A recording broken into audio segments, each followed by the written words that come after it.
لاہور کی ایک عام گلی جہاں غربت اور مفلسی کا راج ہے، لیکن یہاں ایسے ہیرے بھی ہیں جن کی قیمت دنیا بھلا چکی ہے۔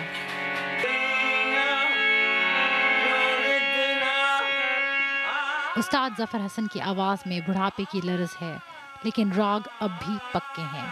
فلم انڈسٹری کے سنہرے دور کے نامور موسیقار جنہوں نے نور جہاں اور مہدی حسن کے ساتھ کئی ہٹ فلمیں کیں، آج اس بوسیدہ مکان میں پڑے ہیں۔ نہ کوئی حکومتی وظیفہ ملا، نہ ہی کوئی پلیٹ فارم۔ یہاں 2 نمبر لوگوں کا راج ہے، یہاں سمجھے؟ اصلی فنکار کا یہ ملک ہی نہیں ہے۔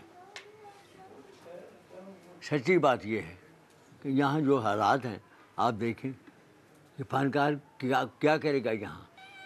فنکار کو کیا پوچھیں گے یہ؟ ان کو تو اپنی طرف سے فرصت نہیں ہے۔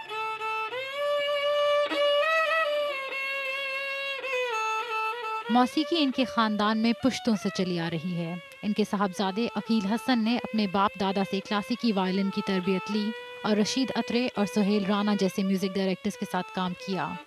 آج اپنے ٹوٹے وائلن کے تار جوڑنے کے پیسے بھی نہیں ہیں۔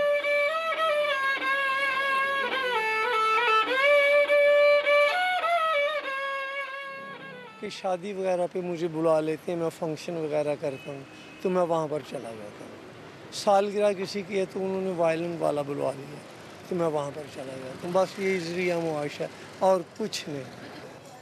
کبھی پرانے لاہور کی یہ گلیاں سر اور سنگیت سے گونجا کرتی تھیں اور باجے والوں کا کاروبار بھی خوب چمک رہا تھا، لیکن اب وہ پرانے فنکار انہی گلیوں میں کہیں کھو کر رہ گئے ہیں اور یہ باجے کسی ہنرمند ہاتھ میں ہونے کی بجائے گرد میں اٹے ہوئے ہیں۔ داجی پاکستان کے نامور چیلو پلیئر اب ان ہنرمند انگلیوں سے لیس اور بٹن بیچتے ہیں۔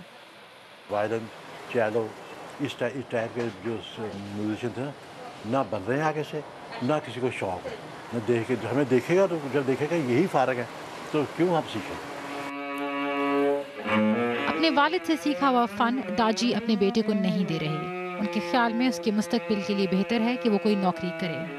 کبھی ان کی موسیقی سینکڑوں لوگوں کو بھاتی تھی، اب ان کی میراث ان کے در و دیوار تک محدود ہے اور ان کے ساتھ ہی ختم ہو جائے گی۔ صبا اعتزاز، BBC نیوز، لاہور۔